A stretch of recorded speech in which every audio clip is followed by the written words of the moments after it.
Didn't the other kids tell you not to come here? Go back before it's too late!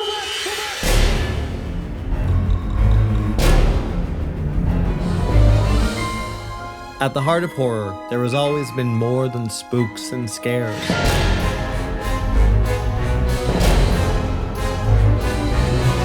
Sometimes, it's not what you see, but what you hear.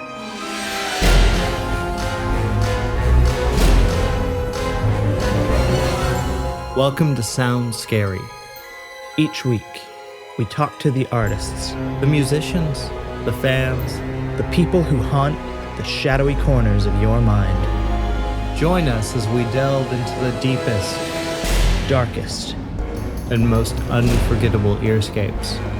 Welcome To Sound Scary.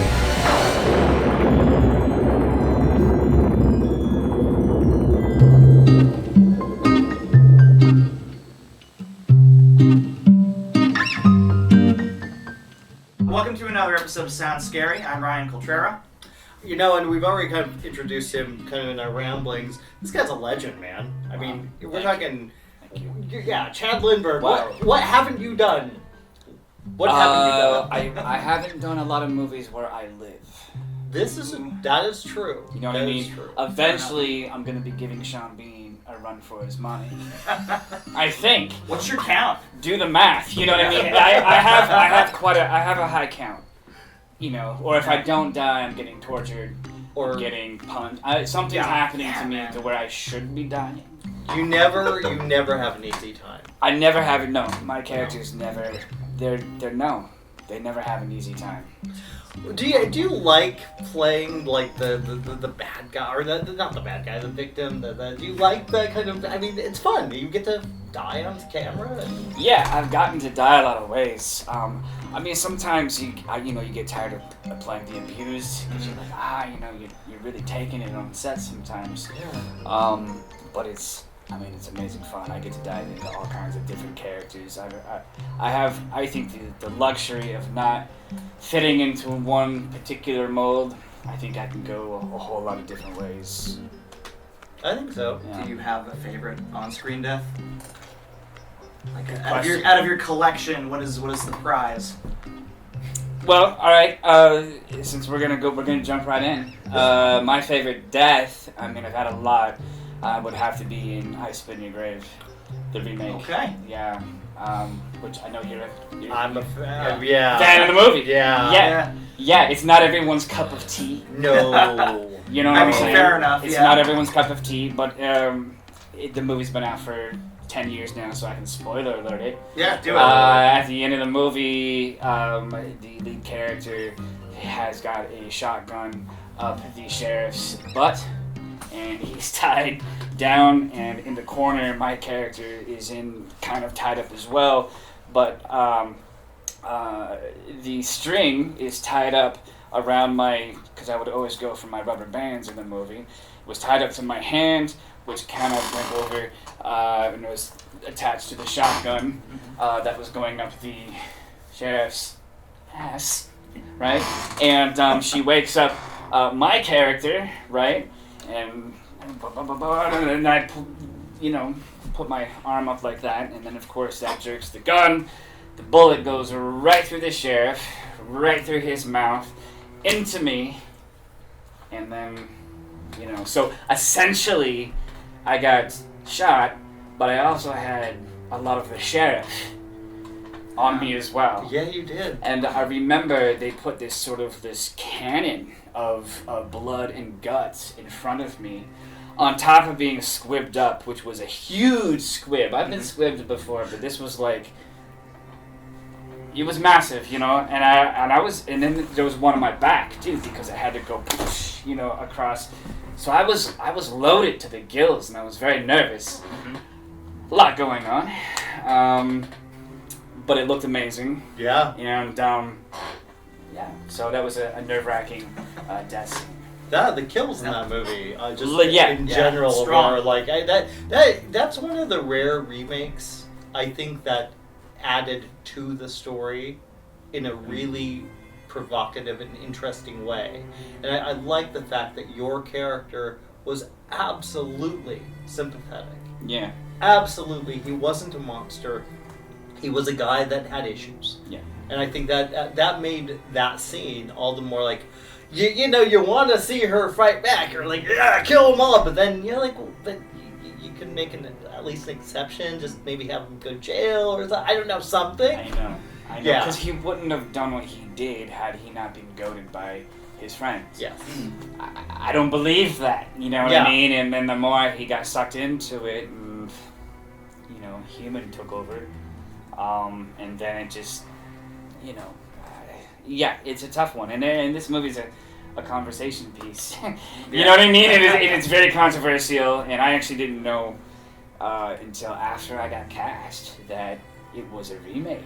I just know because I got the script and it said Day of the Woman. And I didn't think about it. And I read the script and I'm like, oh my God. Like, I've never read anything like this before. And I was immediately drawn to the character that I played. And then ended up booking it. And then I did a little research online. And then I'm like, oh my God. So I went and watched the original and realized it was this cult horror classic and the story behind it. And then I think the remake just made it gave it a realistic tone where the original was heightened, maybe a little campy at times, and it was a whole different era. Yeah, you know what I mean. So yeah, it had that '70s vibe, and it worked for them, but the remake paid tribute to it rather well. Yeah, especially well. Yeah. Do you find yourself attracted to horror as a viewer, since you tend to appear in it frequently? I know a lot of people who act in horror don't tend to like watching horror. Do you find that, or are you kind of attracted to the genre? I don't have like a specific genre that I like the most. I love horror movies. Yeah. And I know we'll get to talking about it, but I feel like for me, I go out and do real horror stuff with the paranormal. Yeah. So for me, it kind of feels like a letdown. Almost like I'm like, oh, but I do love horror movies. I just haven't seen a really good one in a while. Well, I would say the problem. I'm going to guess. I think I'm right on this. I would say your favorite horror film of the past couple of years. It Chapter 1. Oh, okay, yes. Right. All right. I guess that's a horror movie. It is. Yeah, for sure. Technically, yes. It's a coming of age. It's got a little bit more. Yeah, absolutely. Yeah. So then I guess one of my favorites is solid choice. Is it the first one? Second one. I liked the second one. Mm-hmm. I liked it. It was just fine. It just something. What was it? Yeah. It tried to do, and getting a little off topic, but I think it's important to talk about since we're talking about it. This is where, we're here for it. Yeah, man. I feel like the movie tried so hard to say, take what worked in the first film, which is these wonderful kid actors, and then you have this amazing cast of Bill Hader, who was fantastic in the film, but they tried so hard to go, okay, you want the nostalgia, yes, you want that nostalgia, but look, we have new, and they tried too hard, and that killed them.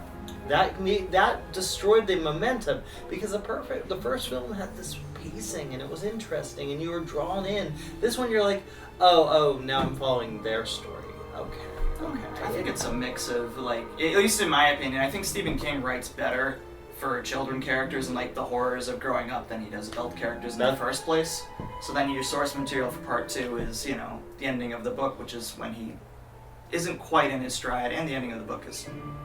I mean, they even make fun of that in the movie. Yeah, that's true. He doesn't write good endings. My opinion. And it's a challenge, I think, to film when you have kid actors and they grow up very fast. Yeah. There's no, fake... You can't wait. You can't wait. Yeah, exactly. Yeah. But, man, I just thought it was brilliant. I thought... Bill Skarsgård was, come on. How cool is it that you can take a character like that and remake it and make it a character? You know what I mean? Brand new icon. Yeah, it's awesome. Yeah, I mean, and the beauty is you still have your Tim Curry. He was exceptional. Right. It's unforgettable. Yeah. But Bill's equally up there. Oh yeah. It's one of those roles. It's like Dracula. You can have Gary Oldman. And then you can have Bela Lugosi. It's just, it's an amazing character. Yeah. Right? Yeah. And then talk about the music of that one. That's since we do talk about music on this show, the sound design, the music on it, the original film. I guess so much for the second one too. But God, the little creepy sounds, and they got the haunted house vibe really well. Yeah. I gotta give it up for the sound design in the trailer of that though. That violin screech that they use in the trailer kind of became iconic. Like talk about just instantly iconic horror stings. Mm-hmm. And it takes a while usually for a sound to kind of, oh yeah, I know Michael Myers. I know Friday the 13th. Yeah. Almost instantly we knew who Pennywise was. Yeah, exactly. Yeah. And you look, this guy does the best Pennywise, I gotta say. Oh for yeah. Halloween, it's I went all out. I went did. all out with the Pennywise. Yeah, I did it 2 years in a row. And no kidding. It took about 7 to 8 hours of makeup. Wow. That my girlfriend helped on. My roommate helped with the makeup and the hair as well. And I got like a really nice costume. No kidding. And I twice. 1 year I went out in LA, got mobbed. And then went out to North Carolina this last year, got mobbed. Literally had to leave early both nights because there were no other Pennywises, and I looked and sounded just like him. Did you want to do your Pennywise? Oh no, that's so. Do you want to do it? I maybe if it was like a spontaneous like. Okay, we'll see. Like you won't expect it. Okay. We'll see what comes out. I'll do my Jack Nicholson later, maybe, and we'll compare notes. Now, speaking of music, you play around. You're one of the most impressive social media figures out there, in my opinion. You have a lot of fun with music.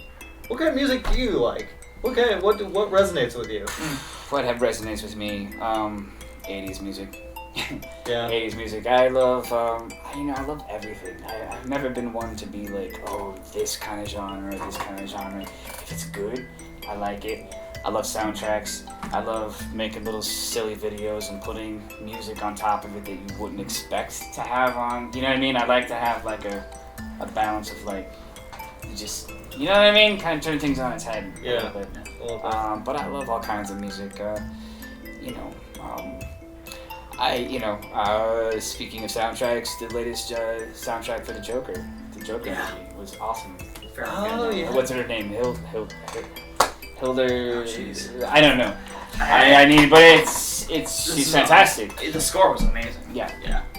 It's been a good year for scores too. For sure. I'm a 1917 fan. I know. I know. Yeah, it's amazing. I'm gonna try and get you that. You need to see it. I haven't seen it yet. It's really. He hyped it a lot for me, and I was like, it can't be that good. It's good. that good. Awesome. It is that good. As much as I don't like giving credit for anything, but no, he doesn't. And do you tend to use music to get into headspaces for roles? Yeah. Typically, I think when I'm working on set or something, I'll play music, just before a scene, or kind of go off in my little world. And then a lot of times I'm just way too stressed to worry about it on set because you're so concerned about like you gotta show up and do your shit. Yeah. You know what I mean, and know your lines, and so. But you try to get into a good headspace and relax, and yeah. Do you have any do you have any specific music that's tied in to a character in your memories? Like you hear it and you're like, this takes me back to this set. Well, I guess probably a lot of the supernatural music, because I do a lot of the conventions, and they're always playing, Carry On My Wayward Son and all these songs, all these classic American rock songs. So when I hear a lot of these songs that remind me of supernatural, fair enough. There's always a soundtrack around supernatural. It's just supernatural. Well, now, speaking of supernatural, so what we normally do with this show is we talk about your career, we talk about everything, music, blah, blah, blah. Usually it's around music, but I think we have something special with you. And I know we're doing a ghost story later, but the sounds. When you go investigate, when you go into a asylum or a jail cell, we've been with you on one of those, and it's insane. How do you, just doing this on your own, how do you separate, okay, I know that this is probably a pipe, or this is just a typical building noise, but that's something I don't know. Yeah, I say your body always tells you the truth, because your mind's going to say, oh, that was that was this or that was that, but your body will say, no, something was different about that. And sometimes, yeah, we do mistake things for it to be paranormal, and it was, we should always assume that it's not first. But I always like to dive in and just go, well, why not? Why couldn't it be that either? You know what I mean? But your body will always tell you. It will feel different. It will give off a feeling. You can't mistake that when your body comes into contact with a spirit or an entity or something weird. Mm-hmm. It reacts in a way that you can't fake that. Yeah, sure. Yeah. And kind of piggybacking off of that, do you have like a preferred method or tool like that you use to approach a ghost? And I know some people like to go alone, some people like to go with groups. Gear that you use. Like, what is your approach to ghost hunting? I pay attention to how I feel, and I feel like I sort of reflect a lot of what the building or the location or the entities are feeling themselves. So I'll start to just kind of get wrapped up in, whatever energy is going on there. It's not always good.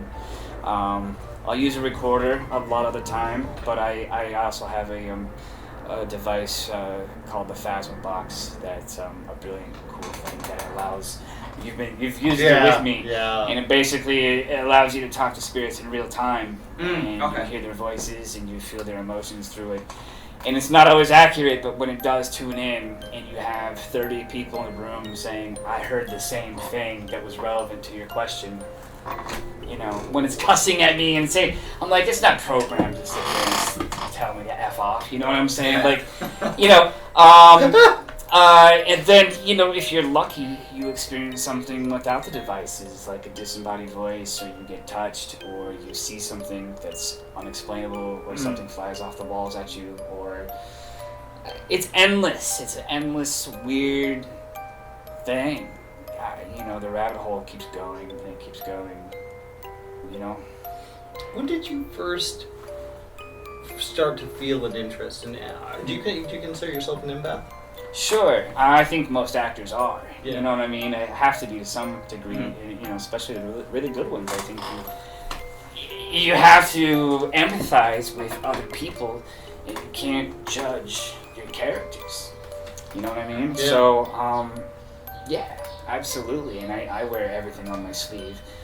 When I'm out there investigating, it's right there. I'm not. I'm amped when I'm doing it, and that's for the loud reactions that I have, but I'm so, when you're in a building by yourself for 9-10 hours, like on Ghost Stalkers, that's you can't, people can't even comprehend what that's like, and the kind of weird shit that you're collecting along the way, and what you're experiencing, and what you're gathering inside, and I would soak it up as a sponge. And then you go out with groups, and that's fun too. I love taking people out on ghost hunts and witnessing the magic that happens when someone has a paranormal experience who maybe came in and didn't believe. They walked out of there, they're like, oh man, I can't argue with that. That's my favorite. Or just kind of seeing that moment of like, oh my gosh, like that's the best. And then actually having an experience, like, seeing an entity or being touched or being scratched, in my opinion, it's not necessarily a bad thing. I invite that because something that I can't see, whether it be human, whether it be, who knows, was able to penetrate and break my skin. And like, it just keeps going. Yeah, I can keep going. But yeah, no, I've always felt that like when you're in a place, it's you see a horror film and suddenly the ghost is lifting someone up and throwing them against a wall or something. It's never obviously it's never like that. There's never that kind of but there are no, it does happen. Really? Sure, yeah. I mean I've seen people get pushed. I've seen. Sure. I think there are malevolent spirits, entities that do have the power to do that. It's not as common, what I'm saying? Yeah. Like if and then there's a lot of misconception, I think, of evil spirits. When like, how else is somebody gonna get your attention in a room if you can't physically hear them? They're screaming at you. So what else am I gonna do? poke at you. Yeah, maybe. exactly. Right. Okay, you didn't feel that. I'm gonna scratch you. Maybe. I'm gonna push you. Yeah. That's true. Maybe. You know what I'm saying? So. Do you have any particularly memorable interactions from your time as a ghost hunter that really stuck with you? Yeah. Yeah, I do. Man, it's a bit of a story, but it's a good one. Have I told you this story yet? Which one? Story of the monkey? No, I don't think you have. Yeah, I haven't. No. There'll be food and drink and ghosts, and perhaps even a few murders. You're all invited.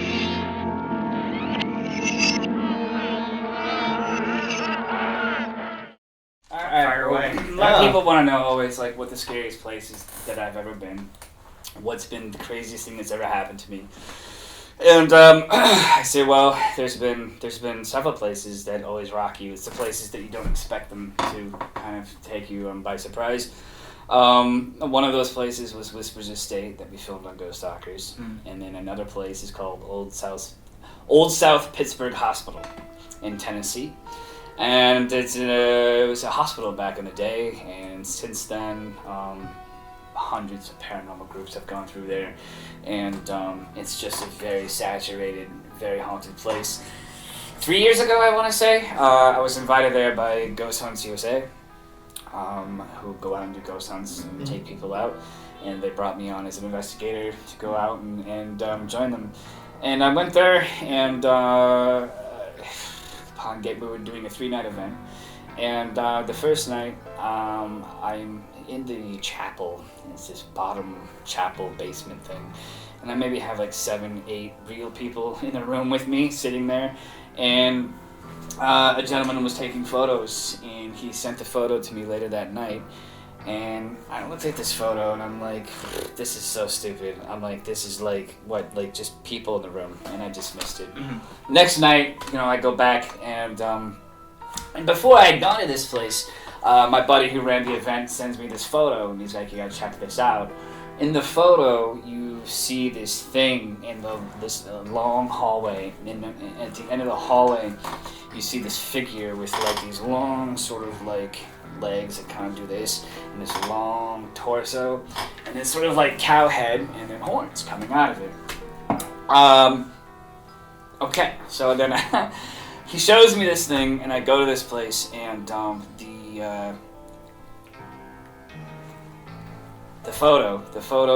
so I see the photo before I go there. The photo that the guy sends me of me the next night, we go in, and I'm like, holy shit. And I zero in on this thing, and I posted this on my Instagram, and so I invite everybody to go check it out. I don't know if you've seen this photo that I've posted. Anyway, in the photo, you see this huge, massive creature sitting in the room with me, and it's got this huge black body that goes into the wall, and it's basically sitting on itself, right? And it's got these big black legs, and it's got this huge rib cage, and in the rib cage you can kind of like see these faces like peering out of it, and it's got these long sort of arms and these crinkly like little hands, right? Oh my God. Can't even call them hands. And then you go up, and it's kind of like got like another like cow's head, kind of this like skeleton cow's head with horns and this big black like hair, like mane coming down. If that's not weird enough, it's the way that, when you're leaning someone and someone's talking to you and you're leaning forward, it's like kind of like doing this. It's kind of like leaning forward and kind of like with its head cocked a little bit. It's engaged. It's really engaged. And we nearly all fell over when we saw this photo. So then I asked the lady who owned the place at the time, I'm like, what is this thing that people are seeing, and what ways does it manifest? She's like, well, there are 3 different ways that this thing will manifest typically that people will see. One is a goat. I'm like, okay, the goat. In the first photo that I had seen before going to this place, that kind of looked like a goat. Okay. The second thing that the second way that this thing will manifest typically that people see, it looks like a bull. So in the photo that I have, you can take a look. The body, the big black body goes into the wall. I mean, it looks like a big, and it's sitting on top of itself. You know what I mean? It's just like, boom, rocked. And so I'm like, okay, well, I think we saw the bull. then I forgot. She told me what else, and I'd forgotten what the third way does this thing manifest. So then, after the third night of being there, I went home and I swore to never go back to this place because it rocked me the first time around. After engaging with this entity, and once I saw what it was, I developed this sort of weird interaction, this weird relationship with it. You know what I'm saying? You start to really like, because I want to press. I want to be like, well, what is this? What's going on? What are you? This whole rabbit hole just keeps going. So then, after 4 or 5 months, my buddy again, who was running an event, says we're going back. And I'm like, man. He's like, do you want to go? And I'm like, I don't know. I usually say yes instantly to places. I'm like, yeah, I'm down. This place, I'm like, I don't think I want to. I thought about it for about a week, and then I messaged him back and said, yeah, I'm in. I gotta go. I can't let you guys go alone. I gotta go. So we go back. It's for another 3-night event. And, I went in hot this one time, way hotter this time, and I brought my good buddy Ernie with me along the way.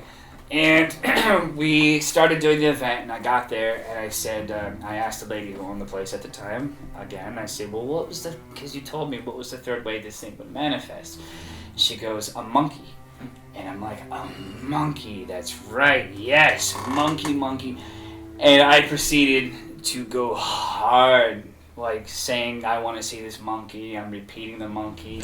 The joke within the Ghost Cruise was monkey this, monkey that. I must have said monkey 1,000 times this weekend. Okay? So each day I'm getting crazier, and I'm getting crazier, and I'm pushing hard in the ways that I shouldn't be pushing. Yeah. And it got to a point on night 3 where I started to black out. And we were running an event, and I started to black out, and I started to just lose sight of myself. They took me out front, and my buddy took me outside, and he kind of spiritually slapped me upside the head and said, "You're gonna kill yourself, man. You're gonna kill people around you. You're gonna hurt your family," and sort of woke me up in ways that I kind of needed to, because I was pushing really hard in not a healthy way this time. You know what I mean? So I have this sort of coming of God sort of moment with this location. Go in, apologize to it, and sort of just find a peace with it, right? The next day, we're at a Cracker Barrel in the middle of Tennessee having lunch, and sitting with the Ghost crew that I was with there, and my buddy Ernie. And it was around 4:45, and he looks at me and says, "Oh, we got to get to the car rental place. It's gonna close." So we all close our tab real quick and rush out of there. And the first thing that I see is this, as soon as I come out the front door, is this woman standing there, and in her arms is a baby monkey. And we literally fell over, and the woman walks by me, the monkey looks me in the eye, makes a face, and she literally carries it into the Cracker Barrel.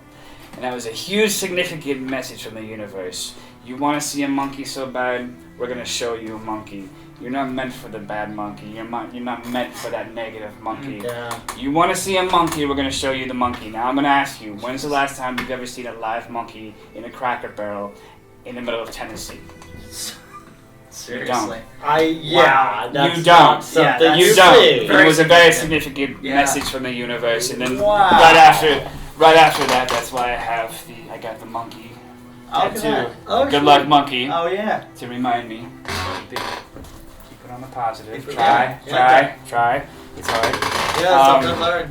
And then I've sworn to never go back to that place, even though it still calls my name. But so yeah, that place, it's, and I find the darkest places end up being your biggest teachers. And that was, I still haven't seen a pet monkey since then.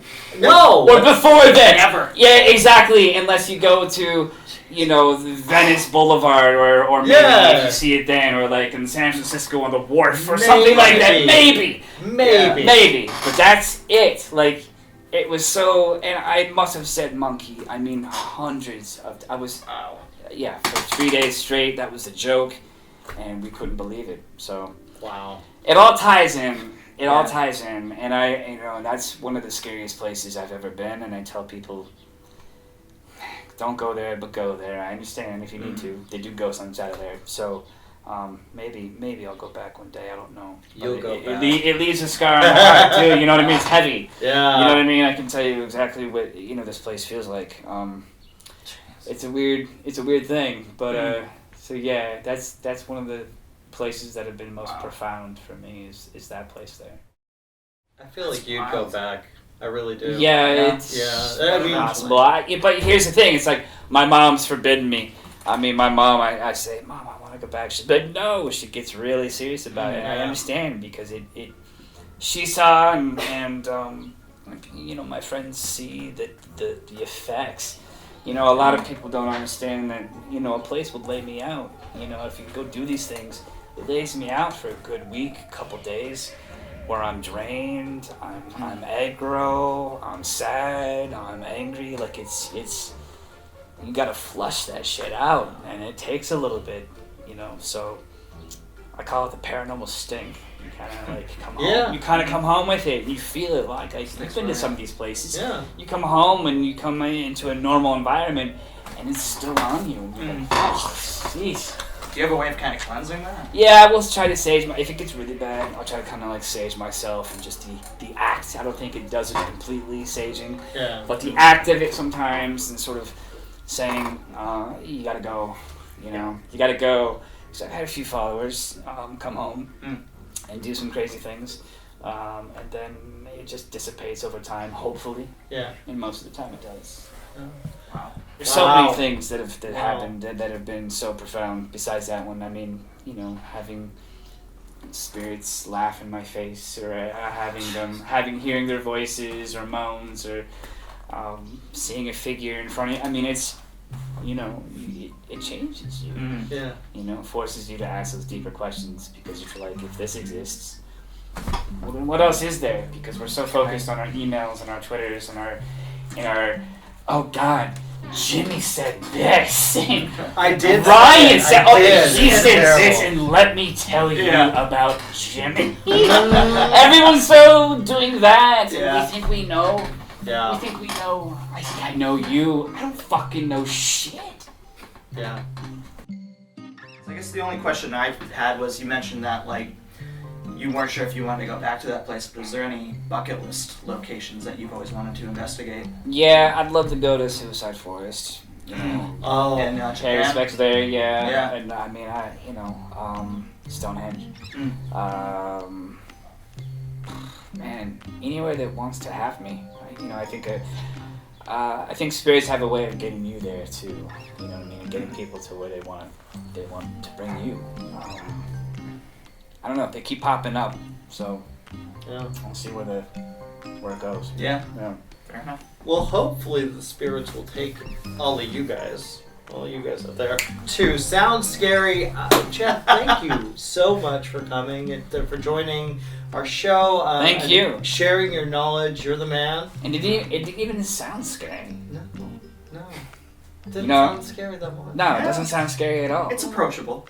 Yeah. Approachable spookiness. Yeah. Approachable. Yeah. Sounds scary, but it isn't. Yeah. Yo, that's kind of our vibe. No. It sounds scary. But it's not. But no, we're not. It's like sounds scary. Sounds scary. Sounds scary. Scary. Yeah. We'll use it as an ad. I think it's sounds scary. Sounds scary. Yeah. It's not. But it sounds. But it's not.